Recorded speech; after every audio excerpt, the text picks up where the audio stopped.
ମଣିଷର କର୍ମ କେବେ ଛାଡ଼ି ନାହିଁ, ଛାଡ଼ିବ ନାହିଁଟି ଘୋରଙ୍ଗ ଭୂମି ତଳେ। ଟାଣି ଟାଣି ଆଣି କାମରେ ଦବ ଭଲ ତିତିଳା ବେଳେ। ପତିଟା ମରିଗଲା, ପୁଅଟା 22 ବର୍ଷରେ ମରିଗଲା, ସ୍ତ୍ରୀଟା ଏକା ହେଇଗଲା, ଝିଅ ଗୋଟେ ଧରିକି ଏ ଆଶ୍ରମ ସେ ଆଶ୍ରମ ବୁଲିଲା। ଏଇଆ ତ ଠିକ। ମୋର ପ୍ରଶ୍ନ ହେଲା ଯେ ଆଶ୍ରମକୁ କାହିଁକି ଆଇଲ?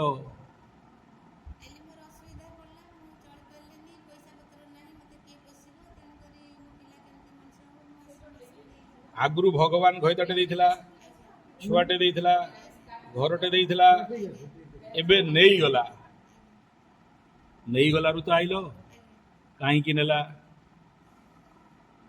ଦେଇଥିଲା, ନେଇଗଲା। ଆପେ ଆପେ ନେଇଗଲା କି? ଯଦି ନେଇଗଲା ଦେଲା ଦେଇଥିଲା କାହିଁକି? ଆମରି ପ୍ରଶ୍ନରେ ଆମରି ଉତ୍ତର ଅଛି। ଯଦି ଦେଇଥିଲା ଆମ ଭାଗ୍ୟରେ ଥିଲା, ପୁଣି ନେଲା କାହିଁକି? ନାଇଁ, ଭଗବାନ ଜାଣିଛନ୍ତି, ମୁଁ ଜାଣିନି ମାନେ ଜାଣିବ କିଏ? ଆମେ ଯୋଉଦିନ ଜାଣେ ସେଇଦିନ ଆମେ ଜିଣେ। ଯୋଉଦିନ ଜାଣିଯାଏ ସେଇଦିନ ଆମର ଗ୍ରହ ଦଶା ସବୁ କଟିଯାଏ। ଗ୍ରହ ତ ଏଇଥିପାଇଁ ଦଣ୍ଡ ଦିଅନ୍ତି ନା, ଜଣେଇବା ପାଇଁ। ଗ୍ରହ ତମକୁ କଷ୍ଟ ଦେବା ପାଇଁ ଦଣ୍ଡ ଦିଅନ୍ତିନି। ନବଗ୍ରହ ତମକୁ ଯୋଉଦିନ ଜାଣିଦେଲ, ଯେବେ ଯାଏ ଜାଣିନ ତେବେ ଯାଏ ମାଡ଼ ପଡୁଥିବ। ଯେ ମୋର ସହିତ ଏମିତି କାହିଁକି ହେଲା, ମୁଁ ଏମିତି କାହିଁକି କଷ୍ଟ ଭୋଗିଲି, ମୁଁ କାହିଁକି ଏମିତି କଷ୍ଟ ଭୋଗୁଛି। ତମକୁ ତ ଘଇତା ଗୋଟେ ଛୁଆ ଗୋଟେ ଦେଇଥିଲା, କାହା ପାଖରେ ଘଇତା ବି ନାହିଁ। ମୂଳରୁ ସେଇଭଳିଆ ଓଥରି ଓଥରା ହେଇକି ବୁଲୁଛନ୍ତି। ତାଙ୍କୁ ମୂଳରୁ ମିଳିନି, ତମକୁ ମିଳିଥିଲା, ମିଳିଥିଲା ହାତରୁ ଗଲା ଖସି, ହାତ ମିଳୁଥା ବସି। ନାହିଁ ନାହିଁରେ ଜୀବନ, ଦୁଃଖ କଷ୍ଟରେ ପୀଡ଼ା। କ'ଣ ପାଇଁ? ଆଜି ଏ ବୈଧବ୍ୟ ଜୀବନ କ'ଣ ପାଇଁ? ଜାତକଟା ଖୋଲିଲେ ବୈଧବ୍ୟ ଯୋଗଟେ ଥିବ, ତେବେ ତ ବିଧବା ହେଲା ଲୋକଟା ନାଇଁ। ତ ଏଇ ବୟସରେ କାହିଁକି ହେଲା? ଧରା ବୟସରେ କାହିଁକି ହେଲା? ଆଉ ଆଜି ହେଲା ତାହେଲେ ଏଇ ଆଶ୍ରମକୁ କାହିଁକି ଆଇଲ? କେତେ ବର୍ଷ ପୁରୁଣା ଆଶ୍ରମ ଇଏ? କେତେ ବର୍ଷ ହବ? କହୁନା। 1999 ମସିହାରେ ତମେ ଏଠିକି ଆସିଛ, ବର୍ତ୍ତମାନ ହେଇଗଲା 30-32 ବର୍ଷ, ନୁହଁ? ସେ ତା ପୂର୍ବରୁ ଏ ଆଶ୍ରମ ଥିବ ନାଇଁ? ଆଉ ଏଇଠି ଯୋଉ ଚିତ୍ର ଗୁଡା 100-150 ବର୍ଷ ହେଇଯିବ ନାଇଁ? ଆଶ୍ରମିଆ ଲୋକ ଆଶ୍ରମକୁ ହିଁ ପଳେଇ ଆସନ୍ତି। ସେଇଥିପାଇଁ କହନ୍ତି ଯେ ଆଶ୍ରମର ଖାଇବନି, ଯଦି ଖାଇବ କିଛି ଦେଇକି ଖାଇବ। ଆମେ ମାନେ କୋଉ ଆଶ୍ରମ ଗଲେ ତାଙ୍କ ଡବା ଖୋଜିକି କୋଉଠି ଥିରିକି ପକେଇ ଦେଇକି ପଳଉ। ଆଶ୍ରମ ଜାଗାଠୁ ବଡ ଅଭିଶପ୍ତ ଜାଗା ପୃଥିବୀରେ କିଛି ନାହିଁ। ଆଶ୍ରମ ଭଳି ଜାଗାଠୁ ବଡ ମାନେ ଜ୍ୟୋତିଷ ହିସାବରେ ଆଶ୍ରମଟାକୁ ଅଷ୍ଟମ ସ୍ଥାନ କୁହାଯାଏ। ଅଷ୍ଟମ ସ୍ଥାନ ହେଉଛି ମରଣ ତୁଲ୍ୟ ପୀଡ଼ା। ବୁଝୁଛି? ହଁ। 4 ନମ୍ବର ହେଲା ଭୂମି ଭବନ ବାହାର ନିଜ ଘର। 8 ନମ୍ବର ହେଉଛି ଏଇ ସବୁ ଶ୍ମଶାନ ଘାଟ, ହସ୍ପିଟାଲ, ଆଶ୍ରମ, ଅନାଥ ଆଶ୍ରମ, ଗୁପ୍ତ ସ୍ଥାନ, ଏସବୁ 8 ନମ୍ବରରେ। ଆହୁରି ବହୁତ ଗୁଡେ କଥା ଯାଏ। ତ ତମକୁ ଠାକୁର 8 ନମ୍ବରରେ ଆଣିକି ସୁଖ ପାଉଛ କି? ଏଇଠି ସୁଖ ଲାଗୁଛି କି? ନାଇଁ ନା। ମନ ଭିତରେ ବାରମ୍ବାର ରାତିରେ 12ଟାରେ ଶୋଇବା ଗଲା ବେଳକୁ ମୋ ପୁଅ, ମୋ ଘଇତା, ମୋର ଘର, ମୋର କିଛି ନାହିଁ, ମୋର ଆଗରେ କେହି ନାହିଁ, ପଛରେ କିଏ ନାହିଁ, ଝିଅଟା କ'ଣ ହବ, ବାହା ହବ ନା ନାହିଁ, ତାର ହବ ନା ନାହିଁ, ତାର ଚାକିରି ହବ ନା ନାହିଁ, ମୋ ଜୀବନ କ'ଣ ହବ, ଆଗକୁ କ'ଣ ହବ, ଚିନ୍ତା ଚାଲିଛି ନା? ଆଉ ସେଇ ଚିନ୍ତାରେ ରାତିରେ ନିଦ ହବନି। ଏବଂ ଚିନ୍ତା ଚିତା ସମାନ। ଲୁଣ ଖାଏ ହାଣ୍ଡି, ଚିନ୍ତା ଖାଏ ଗଣ୍ଡି। ଭିତରୁ ଭିତରୁ ଖୋଳା କରିଦବ। ବାହାରେ କହୁଥିବ ମୁଁ ସୁଖରେ ଅଛି, ମୁଁ ଖୁସିରେ ଅଛି, ତୁ ଖୁସିରେ ଥା, ମୋର ସବୁ ଭଲ ଅଛି, ତୁ ତୋର ଦେଖେ, ମୁଁ ମୋର ଦେଖେ। ମୁହଁରେ ଡାଇଲଗ ମାରିବାର କିଛି ଅସୁବିଧା ଅଛି? ଭିତରଟା ଯିଏ ଜାଣିଛି, ଭିତରେ କୋଉ କେଚା ଖାଉଛ ନାଇଁ। ଆଉ ଏଇଠି ଆସିକି ଦେଖୁଛ ସେ ଅବସ୍ଥା, ସେ ବେଚାରୀ ବୁଢୀ କ'ଣ ଅବସ୍ଥା। ହାଫ ପାରିଲେ ସେ ମୁଁ ତ ଦେଖୁନି, ତ ମାନେ ବୋଧେ 24 ଘଣ୍ଟା ହେଲାଣି ଆସିଲେଣି, 24 ଘଣ୍ଟାରେ ସେ ମଶାରୀ ଭିତରେ ମା ବସିଛି ନାଇଁ। ଗାଧୁଛି, ଖାଉଛି, କିଏ ତାକୁ ଟେକି ନେଉଥିବ, କିଏ ଖୋଉଥିବ, କ'ଣ କରୁଥିବ, ଦୃଶ୍ୟ ଦେଖାଯାଉଛି ନା। ଏବଂ ପ୍ରତ୍ୟେକ ଦୃଶ୍ୟ ଯେତେବେଳେ ଆମ ଆଖି ଆଗରେ ଆସେ ତାର କିଛି ଗୋଟେ କାରଣ ଥାଏ, କାରଣ ଆଉ ବିଧାନ ଥିବ ଯେ ଏଇଟା ମତେ କାହିଁକି ଦେଖାଗଲା ଏଇଠି। ତମର ପୂର୍ବ ଜନ୍ମରେ ଆଶ୍ରମର ଯଦି କିଛି ଖାଇଥିବ, ଏ ଜନ୍ମରେ ଆଶ୍ରମରେ ଆସିକି ଘାଣ୍ଟି ଚକଟି ହବ। ଶିବାନନ୍ଦ ଆଶ୍ରମ ମୁଁ ସେଠି ବେଦାନ୍ତ ପାଠ ପଢୁଥାଏ ଋଷିକେଶରେ। ସ୍ୱାମୀ ଚିଦାନନ୍ଦଜୀ ମହାରାଜ ସେତେବେଳେ ବଞ୍ଚିଥାନ୍ତି। ତାଙ୍କରି ପ୍ରବଚନ ବେଳକୁ ଦିଟା କୁକୁର ଗେଟ୍ ବାହାରକୁ ଆସିକି ଏମିତି ଅଛି ଯୋଉଠି ଓମ୍ ଶାନ୍ତି ଶାନ୍ତି ସରିବ, କୁକୁର ଦିଟା ଧୀରେ କରି ସାଇଡରେ ପଳେଇବେ। ସ୍ୱାମୀଜୀ ଚାଲିକି ପଳେଇବେ, ସେମାନେ ତାଙ୍କର ପୁଣି ଅଇଁଠା ଫଇଠା ଖିଆପିଆ କାମ କରିବେ। ଆଶ୍ରମର କୁକୁର। ସେମିତି ରାଉରକେଲା ଷ୍ଟିଲ୍ ପ୍ଲାଣ୍ଟ ଦଳେ କୁକୁର ଅଛନ୍ତି, ଯୋଉଗୁଡା କାମଚୋର ଠକ, ପ୍ଲାଣ୍ଟର ଚୋରି କରିଥିଲେ, ପ୍ଲାଣ୍ଟର ଯେତେ ସବୁ ଜିନିଷ ମାରି ଖାଇଥିଲେ, ସେଟା ପ୍ଲାଣ୍ଟର କୁକୁର ସେଠି ଅଇଁଠା ଖାଉଛନ୍ତି ବସି। ତମର କିଛି ଭଲ ସୁକୃତ ଥିଲା, ତେଣୁ ମଣିଷ ଜନ୍ମ ହେଇକି ଆଇଲ। ବୁଝିଗଲା? ଏଇ ଦେଖେ ଘିଅ ପାଇଲାରୁ ବାମଣ ଆଉ ଦିଅ କହୁଛି। ଦେ ଦେ ଦେ ନା ନା ଦି ପଟ ଦବ, ବାଲାନ୍ସ କରେଇବ ନା। ରହିଯା ଏବେ ବକ ବକ ହେ ନା। ତେଣୁ ତମର କର୍ମ ପେଣ୍ଡିଂ, ବକେୟା କର୍ମ ଯାହା ବଞ୍ଚିଥିଲା, ସେଇଟା ଏଇଥିପାଇଁ ଯୋଉଦିନ ସାରିଦବ ସେଇଦିନ ଆଗକୁ ଘର ଦ୍ୱାର ଜମିବାଡି ସବୁ ହେଇଯିବ। ବୁଝିଉଛି? ଯାହାର ଯୋଉଠି କର୍ମ ବାକି ଅଛି ତାକୁ ସେଇଥିପାଇଁ କହିଲେ ଦୌଡ଼ିବ ଦୌଡ଼ି ମଣିଷ ଘାଇ, ଯେଣିକି ଟାଣିବ ସେଣିକି। ସେ କିଛି ନ ଖାଇଥିଲା ଯାଏ ସେ ଆସିପାରିବନି। ସେ ଖାଇଛି, ସେ କେମିତି ହେଲେ ଦବ। ଖଟିକି ଦବ, ଭଟିକି ଦବ, ସଟିକି ଦବ, ହଟିକି ଦବ, ମୁଟିକି ଦବ, ଟେକିକି ଦବ, ଉଠେଇକି ଦବ। ଦବ ଯୋଉଦିନ ଦିଆ ସରିଗଲା, ହାତୀ ବନ୍ଧା ଶିଙ୍କୁଳି ଆଣିକି ବାନ୍ଧେ, ଆଉ ରହିପାରିବନି। ଇଏ କର୍ମ ବିଜ୍ଞାନ। ସର୍ବପ୍ରଥମରେ ତମେ ବୁଝିବା ଦରକାର ଯେ ତମେ ଯଦି ଆଶ୍ରମରେ ଅଛ, ତମେ କୋଉ କର୍ମ ପାଇଁ ଆସିଛ। ସେଇ କର୍ମ ଗୁଡା ବାକି ଥିଲା। ତମେ କହିବ ନା ମୁଁ ଆଶ୍ରମ ଛାଡିକି ପଳେଇବି, ମୁଁ ଆଉ କୁଆଡେ ଯିବି, ଯା। ସେଇଠି ଶନି ବାବା କଣ କରିବ କହିଲ? ତଳେ ଶୁଦ୍ଧ ମିଶେଇ ଦବ। କଲା କରିବୁନୁ, ଏଇ ଆଶ୍ରମର କର୍ମ ଯୁକ୍ତ ସେଇ କର୍ମ ଇଜିକାଲ ଟୁ ମିଶେଇକି ଠେପା ଡବଲ ଭୋଗିବ। ଛାଡିକି ଯିବୁ କୋଉଠି? ଏ ପୃଥିବୀରେ କେହି ଛାଡିକି ଯାଇପାରୁନା। ତେଣୁ ମୁକ୍ତି କଣ? ମୁକ୍ତିର ଉପାୟ କଣ? ଏଇ ସବୁ ଏଇ ଯୋଉ କର୍ମଦଣ୍ଡର ମୁକ୍ତିର ଉପାୟ କଣ? ଗୋଟିଏ। ଆଉ ସେଇ କଥା ତ କହିବାକୁ ଆସିଛି। ଇଏ ବିଶ୍ୱ ବ୍ରହ୍ମାଣ୍ଡରେ ଧର୍ମ ଅର୍ଥ କାମ ମୋକ୍ଷ, ମୋକ୍ଷ ମାନେ ମୁକ୍ତି, ଧର୍ମ ଅର୍ଥ କାମ ମୋକ୍ଷ, ଚାରିଟା ଚତୁର୍ପାଦ। ନବଗ୍ରହ ବି ସେଇ ଚତୁର୍ପାଦରେ ଚାଲନ୍ତି। ଆମେ ଗ୍ରହ ଦେଖିଲା ବେଳେ କଣ ଦେଖୁଛେ? ଏ ସହ ଗ୍ରହ ଗୁଡା କୋଉ ପାଦରେ ଅଛନ୍ତି? ଯଦି କାମ ପାଦରେ ଅଛନ୍ତି, ଦେଖା ହେବାକୁ ଥିବ ମାତାଜୀ, ସିଏ ହବ ଆରଟା ଗୁରୁ ଟେକାଜୀ। ଜାତକ କହୁଛି ସହ ମାତାଜୀ ହବ। ଆମେ ଜ୍ୟୋତିଷ ସେମିତି ଭୁଲ କରନ୍ତି। ଆବେ ଦେଖେ ସେଇଠି ଗ୍ରହଟା ବସିছে, ମାତାଜୀ ହବ ଯେ ଯଦି ଏ କାମ ପାଦରେ ବସିଲା, ସେ ଗୁରୁ ଟେକାଜୀ ହବ, ମାତାଜୀ ହବନି। ଆଉ ମାତାଜୀ ହେଲେ ବି ଗେରୁଆ ବସ୍ତ୍ର ପିନ୍ଧିଥିଲେ ବି ଗୁରୁ ଟେକୁଥିବ। କିଏ ଟେକେଇଲା? ଧର୍ମ ଅର୍ଥ କାମ ମୋକ୍ଷ କୋଉଠି ଅଛି? ଗୋମାତାର ଚାରିପାଦରେ, ଆଉ କୋଉଠି ନାହିଁ। ଏ କଳି ଯୁଗ ହଉ, ସତ୍ୟ ଯୁଗ ହଉ, ତ୍ରେତୟା ଯୁଗ ହଉ, ଦ୍ୱାପର ଯୁଗ ହଉ, ରାଜା ତାର ଛୁଆ ପିଲା ହଉନଥିଲା, ବାଞ୍ଝ ହେଇକି ବୁଲୁଥିଲା। ଗୁରୁ ପାଖକୁ ଗଲା, ଗୁରୁ କହିଲା ମୁଁ ତ ରେଡି ହେଇକି ବସିଥିଲି, ତୋ ଛୁଆ କରିବି କହିକି ତୁ ଧରା ଦଉନଥିଲୁ। ତୁ କର୍ମ ସରିନି, କର୍ମ କାଟେ। କଣ କର୍ମ କଲା? ଗାଈ ଚରେଇବୁ? କହିଲା ମୁଁ ରଜା, ଦିଲ୍ଲୀପ, ପୁରା ବିଶ୍ୱ ବ୍ରହ୍ମାଣ୍ଡ ରଜା, ମତେ ଗୌଡ଼ କାମ କରେଇବ? କହିଲା ଧନ ଗୌଡ଼ କାମ ନ କଲା ଯାଇ ତୋର ଛୁଆ ପିଲା ହବନି ରେ। ସେଠୁ ରଜା ଚାଲିଲା ଧନୁ ତୀର ଧରିକି ଗାଈ ଚରେଇବା। କର୍ମ କାଟିବାକୁ ପଡିବ, ନ କାଟିବା ଯାଏ କର୍ମ ଛାଡିବନି। ବୁଝୁଛି? ତେଣୁ ତମ ହାତରେ ଗୋଟିଏ ମାତ୍ର ଅସ୍ତ୍ର, ଆଉ କେହି ନାହିଁ। ଏ ଆଶ୍ରମରେ କିଛି ନାହିଁ। ଏ ଆଶ୍ରମରେ ସେଇ ଗାଈ, ଆଉ ସେଇଠି ସେଇ ସାକ୍ଷାତ ଶନି, ସାକ୍ଷାତ ଶନି। ବୁଝୁଛି? ହଁ। ତେଣୁ ୟା ପରେ ଆସୁଛି ସ୍ଥାବର ଜଙ୍ଗମ। କିଏ? ଯେତକ ଯାକ ଗଛ, ଇଭେନ୍ ଇଫ୍ ଯେତକ ଯାକ ପଥର, ସେ ପଥର ମାନେ ବି ୟା ସହିତ ସଂଶ୍ଳିଷ୍ଟ। ଧୂଳି କଣଟେ ବି ତମର କର୍ମ ଠାରୁ ବାହାରେ ନାହାନ୍ତି। ଧୂଳି କଣଟେ ବି ତମ କର୍ମରୁ ବାହାରେ ନାହାନ୍ତି। ତେଣୁ ତମେ ଯେତେ ଜଲ୍ଦି କର୍ମ ସାରିଦବ, ସେତେ ଜଲ୍ଦି ମୁକ୍ତି। କର୍ମ ନ ସାରିବା ଯାଏ ତମେ କହିବ ମୁଁ ଆରାମରେ ବସି ଆମକୁ ତ ଟଙ୍କାକିଆ ଚାଉଳ ମିଳୁଛି, ଆଶ୍ରମ ଲୋକ ଦାନ ଫାନ ଦକ୍ଷିଣା ଦଉଛନ୍ତି, ଆମେ ବୁଙ୍ଗୁ ବୁଙ୍ଗୁ ଖାଉଛୁ। ଖାଇଚାଲ, ପୁଣି ବାନ୍ଧି ହବ। ନ ଲିମ୍ପନ୍ତେ ନରେ, ଗୀତା ଶ୍ରୀମଦ୍ ଭାଗବତ। ଆଶ୍ରମ ଧନ କେବେ ଖାଇବନି, ଆଶ୍ରମରେ ରହିବନି, ଯଦି ରହିବ ପଇସା ଦେଇକି ଯିବ। ତାଙ୍କ ପାଇଁ ପ୍ରାର୍ଥନା କରିଦେବ। ମୋର ସୁଯୋଗ ଥିଲାବେଳେ ଆଶ୍ରମରେ ପଡ଼ିଛି ନା ଦୁର୍ଯୋଗ ଥିଲାରେ? ପଇସା ଅଭାବ, 22 କିଲୋମିଟର ଗଲେ ଲଜ୍ ମିଳିବ, ଏସି ରୁମ୍।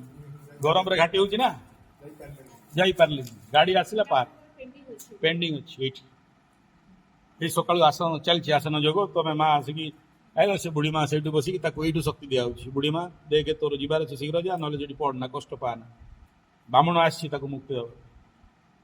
ନହେଲେ ହେ କ'ଣ ମାରିବା କଥା କହୁଛ? ଏଟା ମାରିବା କଥା ନାହିଁ, ମୁକ୍ତି ଦେବା କଥା। କାହାର ଶକ୍ତିରେ?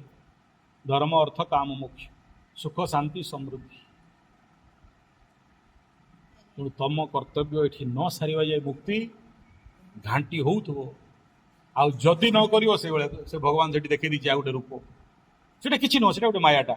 ସେ ବୁଢ଼ୀ ମଶାରୀ ଭିତରେ ବସିଛି, ଗାଧଉଥିବ ନା ନାହିଁ, ଗନ୍ଧଉଥିବ ନା ନାହିଁ, ପଡ଼ିଛି, କିଏ କ'ଣ ଖାଇବାକୁ ଦେଲେ ଦେଇଦେଲା, କାହା ପାଖରୁ ଆଶା ଥିବ ତାକୁ ନା କ'ଣ ସେ କ'ଣ ତ ନା ପୂଜା, ତାକୁ ଡାକିବ, ବୁଝି, ତାକୁ କାହିଁ ଡାକିଲା, ଆଉ କାହାକୁ ଡାକିଲାନି, ଏସବୁ ବୁଝିବ।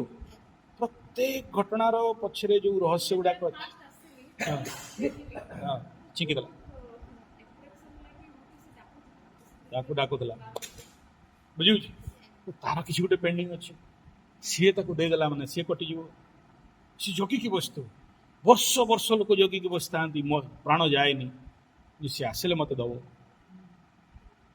ତା ପାଇଁ ପ୍ରାର୍ଥନାଟେ କରିଦେବ, ପୂଜାଟେ କରିଦେବ। ଜିନିଷ କ'ଣ? ମୋର କେତେଟା ଗୁରୁ ଅଛନ୍ତି, ମୋ ଗୁରୁମାନଙ୍କର ରୋଗ ବାଗ ଧରିଲେ ମତେ ଫୋନ୍ କର। କାହିଁ କହିଲେ? ତୁ ଟିକେ ଖାଲି ଆସିକି ଦେଖିଦେବୁ, ଠିକ୍ ହେଇଯିବ, କିଛି କରିବା ଦରକାର ନାହିଁ। ଖାଲି ଆସିଲେ ବସିଲେ। ସେଦିନ ଯାଇଥାଏ, ଗୁରୁ ବାବା ବହୁତ କଷ୍ଟରେ ଥାଆନ୍ତି। ଗୁରୁମା ଫୋନ୍ କଲେ, ମୁଁ ବି ଏମିତି ଚକ୍କରରେ ଘାଣ୍ଟି ହେଇକି ପଡ଼ିଛି, ମୋର ସିଆଡ଼େ ପ୍ରୋବ୍ଲେମ୍ ଇଆଡ଼େ ପ୍ରୋବ୍ଲେମ୍। ନା ତୁ ଟିକେ ଖାଲି ଆସିଯା, ଆଉ କିଛି ନାହିଁ। ଆସିକି ଖାଲି ସେ ମତେ ଦେଖିଦେଲେ, ସେଣ୍ଡ ହେଇକି ବସିଲେ। ତ ଗୁରୁ ଦେଖେ, 3 ଦିନ ହେଲା ଏଠି ଶୋଇକି ଥିଲା, ତତେ ଦେଖିକି ଠିଆ ହେଇକି ବୁଲୁଛି ସେଣ୍ଡ ହେଇକି। କ'ଣ ହେଲା? Energy transfer. ଆପଣଙ୍କ ଆତ୍ମା ଡାକୁଛି, ମୁଁ ଟିକେ ଗୁରୁଜୀ ସହିତ କ'ଣ କଥା ଲାଗି, କ'ଣ ଗୁରୁଜୀ ଫୁରୁଜୀ କହୁଛନ୍ତି, ଠିକ୍ ଅଛି, ମୁଁ ଟିକେ ଆତ୍ମା ଡାକୁଛି ଜଣେ, ବୁଝିଉଛି। ତେଣୁ ଇଏ କର୍ମ ନ କାଟିବା ଯାଏ ମେଡିସିନ ଏହାର ନାଁ ଆଣି। କର୍ମ କଟିଗଲେ ଘର ବି ହେଇଯିବ, ଜମି ବି ହେଇଯିବ। କର୍ମ ନ କାଟିକି ଘର ବନେଇବ ନା, ସେ ଘର ଫାଟିକି 4 ଫାଳ ହେଇଯିବ, ସବୁ ଆସିଯିବ। ପ୍ରତ୍ୟେକ ବହିର ଗୋଟେ ପେଜ ଉଲ୍ଟେଇଲେ ଆଉ ଗୋଟେ ପେଜ ଆସେ, ଆଉ ଗୋଟେ ପେଜ ଉଲ୍ଟେଇଲେ ଆଉ ଗୋଟେ ପେଜ ଆସେ। ତମେ ଯଦି ୟା ସହିତ ଗଦ୍ଦାରି କରିବ, ଇଏ ଖାଇବାକୁ ଦେଇଛି, ପିଇବାକୁ ଦେଇଛି, ମୁଣ୍ଡ ଗଞ୍ଜିବାକୁ ଖଣ୍ଡି ଦେଇଛି, ୟା ସହିତ ଯଦି ଟିକେ ବୟାମିନି କରିଦେଲ, ଆଉ ତମେ ଭାବ ଏ ଆଶ୍ରମ ବାଳକୁ ଯାଉ, ମୁଁ ଯାଇକି ଆଉ ଗୋଟେ ଘର ବନେଇଦେବି, ସେ ଘର ଫାଟିକି 4 ଫାଳ। ଆଉ ସେ ଘରେ କ'ଣ କରୁଥିବ କହିଲ? କୋଉ ବୁଢ଼ୀର ସେବା କରୁଥିବ। ସେଇଠି ସୁଖ ଭୋଗ କରିବା ପାଇଁ ଘରଟା ବନେଇଦେବ ନା, ସେଠି ଦୁଃଖ ଭୋଗ ଚାଲିଥିବ। ଆଉ ଉଲ୍ଟା ଲୋକଙ୍କୁ କହିବ ତୁ ସୁଖରେ ଅଛୁ, ମୁଁ ସୁଖରେ ଅଛି। ମିଛ ମାୟାର ନାହିଁ ନାହିଁର ସଂସାର ଭିତରେ ଘାଣ୍ଟି ଚକଟି ହେଇକି ନର୍କ ଘାଣ୍ଟିବା ଛାଡ଼ିକି ଅଲଗା କିଛି ନାହିଁ। माँ को देख, टेस्ट करेंगे। अच्छा, टेस्ट करेंगे, बुझी। ये सकाल मुझे कहीं आश्रम लगे जोग कर जोग कर योगासन कली बसिक 3 घंटा क्या कर समस्त मंगल चिंता आग जो आश्रम में रही तार कल्याण। यहाँ को कहुए योग यज्ञ। आप भाई केवल मो स्वास्थ्य कर तो 50 वर्ष है मोर प्रतिदिन सका 3टार उठिला मैंने योग आसन प्राणायाम ध्यान कराटे पंच किक सब चलता है, किंतु ये मोर यज्ञ। ये प्राणायाम कौन यज्ञ कहापाई? जितक इतर प्राणी अच्छा बुझे। बाकी मोर यज्ञ अग्निकुंड धरिकी आसनी, ना मुझे जुआड़े जाए अग्निकुंड इत्यादि नहीं कि जाए। से जुआड़े जी जो आश्रम जी से स्वाहा स्वाहा करी जी था भूत प्रेत पिशाच डाणी चिरुणी सब मारी मुरी समस्त को मुक्ति फुक्ति दे कि पार। मोर गोटे गोटे गुरु अच्छा भी अच्छा। हाँ ठीक है, चलो सब दो। यहाँ गोटे कम दिन राति 24 घंटा जेतक प्रेत मान को मुक्ति दिखती। देवगढ़ अच्छा पटेल गुरु ये जो जगह जाती प्रतिदिन मुझे दिने आज 30 वर्ष 40 वर्ष पूर्व खोजी खोजी पहुँचली। से गोटे जंगल मझे गोटे गोलटे बन भर बसिकी जो भूत डाक सब विदा कर ଯିଏ ଯାହା ମାଗିଲା ତାଙ୍କର ଦେଇକି ତାଙ୍କୁ ବିଦା କରୁଛନ୍ତି। ତାଙ୍କୁ ଏ ବିଦ୍ୟା ଶିଖିଥିଲେ ଯେ ଯୁଆଡ଼େ ଯିବୁ ୟାଙ୍କର ମୁକ୍ତି କରିଦେବୁ, ଶାନ୍ତି କରିଦେବୁ। ଆଜି ସେ ବସିଛି, ତା ଯେଉଁ ଜାଗାରେ ସେଇଭଳିଆ ହେଇକି ବସିବ, ସେଇ ଯେଉଁ ସେମାନେ ଆସିକି ସେଠି ବସନ୍ତି, ତାକୁ ଖେଣ୍ଟି ଖାଉଥାନ୍ତି, ତାକୁ ଛାଡ଼ନ୍ତିନି। ବୁଝୁଛି? ତେଣୁ ପ୍ରଶ୍ନର ଗୋଟିଏ ହିଁ ଉତ୍ତର ଅଟେ, ଆମେ ସମସ୍ତେ କର୍ମରେ ବନ୍ଧା, ଆଉ କର୍ମରୁ ମୁକ୍ତି ନାହିଁ। କୃଷ୍ଣ ଠାକୁରକୁ ବି କର୍ମ ବାକି ଥିଲା, ଏଠିକି ଆସିଥିଲା। ଜଗନ୍ନାଥ ବି ବସିଛି ତା କର୍ମ ଅଭାବ। ଜଗନ୍ନାଥ ବି କର୍ମ ଭାଙ୍ଗି ପାରିବନି। ବୁଝୁଛି? ବାଧ୍ୟ ହେଇକି ସେ ଗୋଡ଼ ହାତ ନାହିଁ, କିନ୍ତୁ ରଥରେ ଡେକିକି ତାକୁ ଟେକି ଟେକି ନେବେ, ଘିଚା ହବ। ତେଣୁ କେହି କର୍ମରୁ ଏପଟେ ନୁହନ୍ତି। ଆଉ ସେଥିପାଇଁ ଶ୍ରୀକୃଷ୍ଣ ଭଗବାନ ଗୀତା ପ୍ରଥମ ଅଧ୍ୟାୟରୁ ସପ୍ତମ ଅଧ୍ୟାୟ ଯାଏ ଗୋଟିଏ କଥା କହିଲେ, କର୍ମଯୋଗ କର୍ମଯୋଗ କର୍ମଯୋଗ। ହେଲେ ମୁଁ ତ ସାରେ କର୍ମ କରୁଛି, ଆଶ୍ରମରେ ଅଛି, ମୋର କାହିଁ କଟୁନି? କର୍ମ କଲା ଯାଏ କଟିବନି, କର୍ମ ଯୋଗ କଲେ କଟିବ। ବୁଝୁଛି? କର୍ମରୁ ମୁକ୍ତିର ଉପାୟ କ'ଣ? କର୍ମ ଯୋଗ। ନାହିଁ କଶ୍ଚିତ୍ କ୍ଷଣମପି ୟାତୁ ତିଷ୍ଠତ୍ୟ କର୍ମକୃତ୍। ଆରମ୍ଭ ହେଇଗଲା କର୍ମଯୋଗ ଶ୍ଲୋକ ସଂଗ୍ରହ। ବୁଝୁଛି? କର୍ମଣ୍ୟେବାଧିକାରସ୍ତେ ମା ଫଲେଷୁ କଦାଚନ। କର୍ମଯୋଗର ସୂତ୍ର। ଲୋକେସ୍ମିନ୍ ଦ୍ବିବିଧା ନିଷ୍ଠା ପୁରା ପ୍ରୋକ୍ତା ମୟା ନଘ। ଜ୍ଞାନ ଯୋଗେନ ସାଂଖ୍ୟାନାମ୍ କର୍ମଯୋଗେନ ଯୋଗିନାମ୍। ଦିଟା ରାସ୍ତା ଅଛି, ଗୋଟେ ହେଲା ସାଂଖ୍ୟ ଯୋଗ, ଗୋଟେ ହେଲା କର୍ମଯୋଗ। କିନ୍ତୁ ପୁଣି ତା ଆଗ ଲାଇନରେ କୃଷ୍ଣ ଭଗବାନ କହୁଛନ୍ତି, ତମେ କେତେ ଜ୍ଞାନ କାଣ୍ଡ କରୁଛ, କରିଚାଲ ଜୀବନ ସାରା ଗେରୁଆ ପିନ୍ଧିକି, ଟୀକା ଚୈତନ୍ୟ ମାରିକି, ମାଳା ପିନ୍ଧୁଥା, ତମେ ମାନେ ସବୁ ଗୋଟେ ଗୋଟେ କ'ଣ? କୃଷ୍ଣ ଠାକୁର କହୁଛନ୍ତି, ମୁଁ କହୁନି। ବୁଝୁଛି? ଯେ ଯିଏ ନକର୍ମଣା ମନାରମ୍ଭାତ୍ ନୈଷ୍କର୍ମ୍ୟମ୍ ପୁରୁଷୋ ସ୍ନୁତେ। ତମେ ଯଦି କର୍ମଯୋଗ କରିନାହ, କର୍ମଯୋଗ କରୁନାହ, ଆଉ ଖାଲି ଜ୍ଞାନ କାଣ୍ଡ ଧରିକି ବସିଛ, ତାହେଲେ କ'ଣ? ସିଏ ହେଲା ସବୁଠୁ ବଡ଼ ମିଥ୍ୟାଭିଳାଷ, ମିଥ୍ୟାଚାରୀ। ମିଥ୍ୟାଚାରୀ ସଉଚ୍ୟତେ। ବୁଝୁଛି? କର୍ମେନ୍ଦ୍ରିୟାଣି ସଂୟମ୍ୟ ୟାସ୍ତେ ମନସା ସ୍ମରନ୍।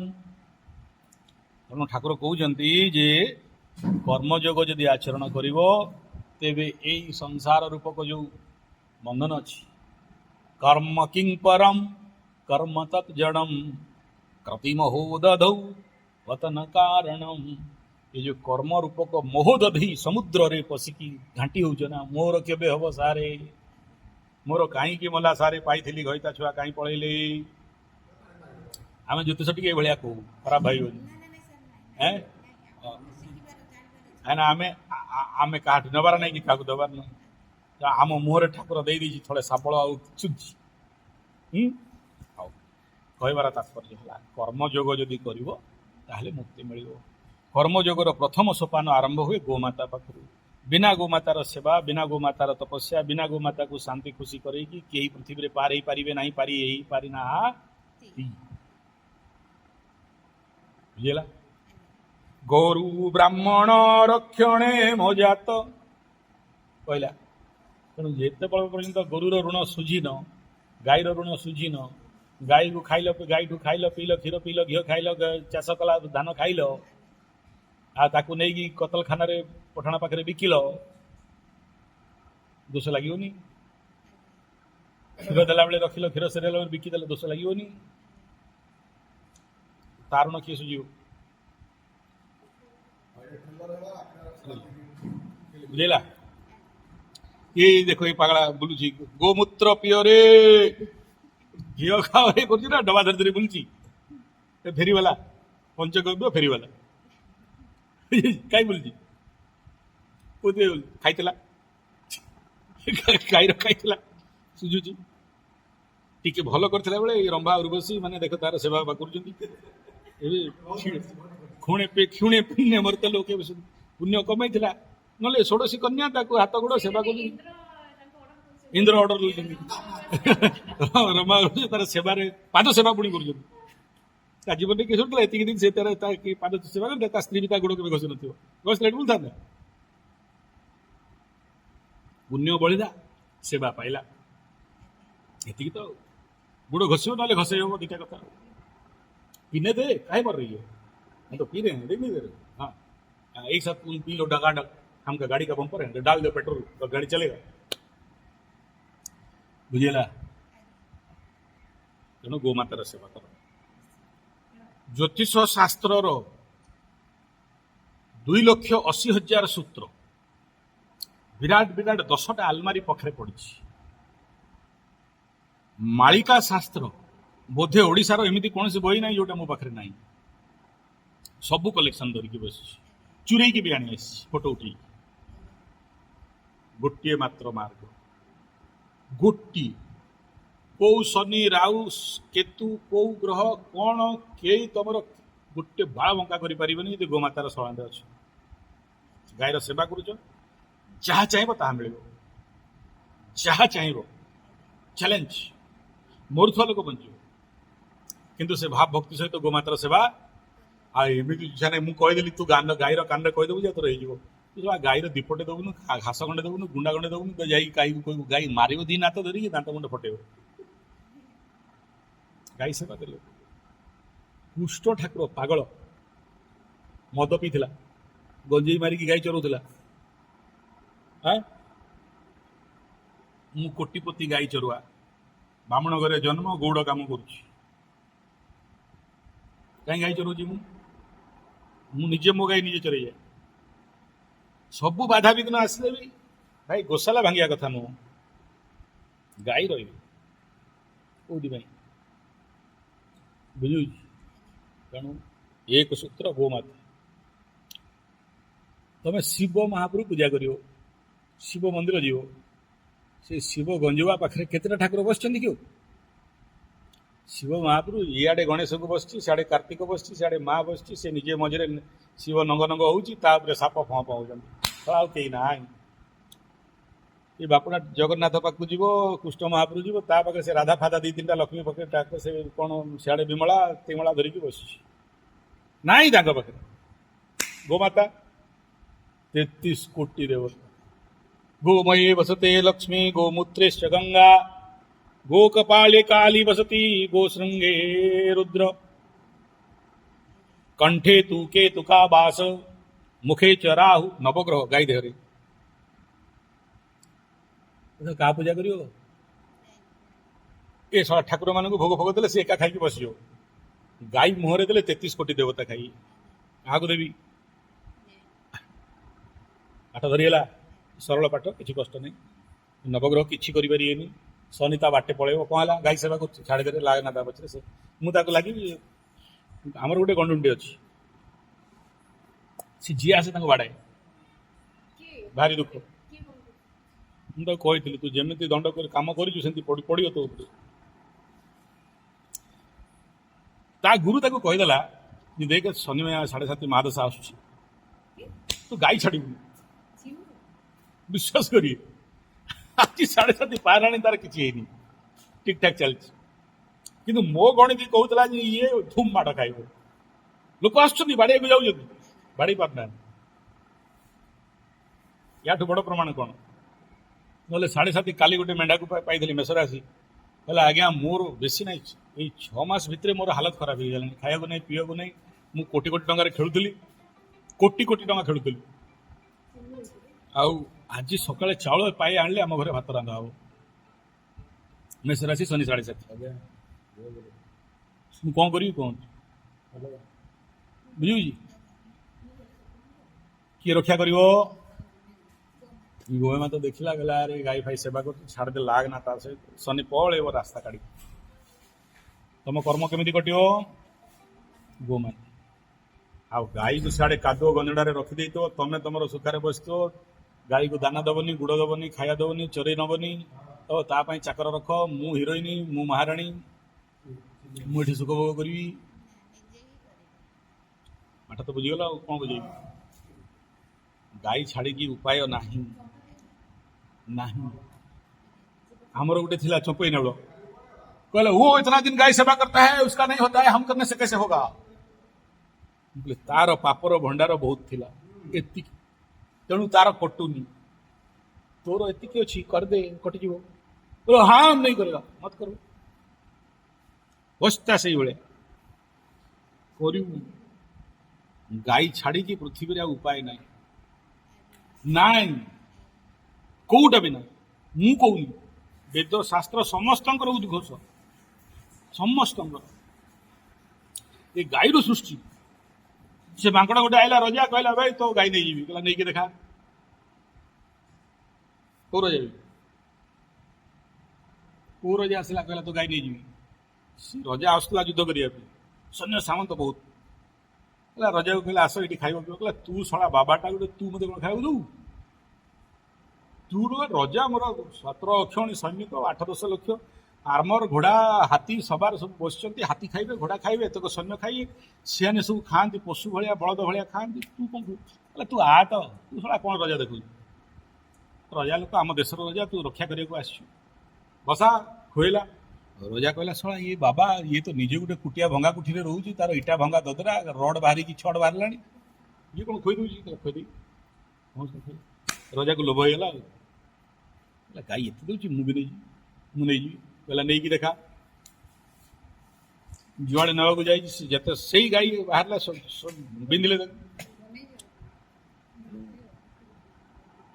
ଗାଭ ବିଶ୍ୱସ୍ୟ ମାତା।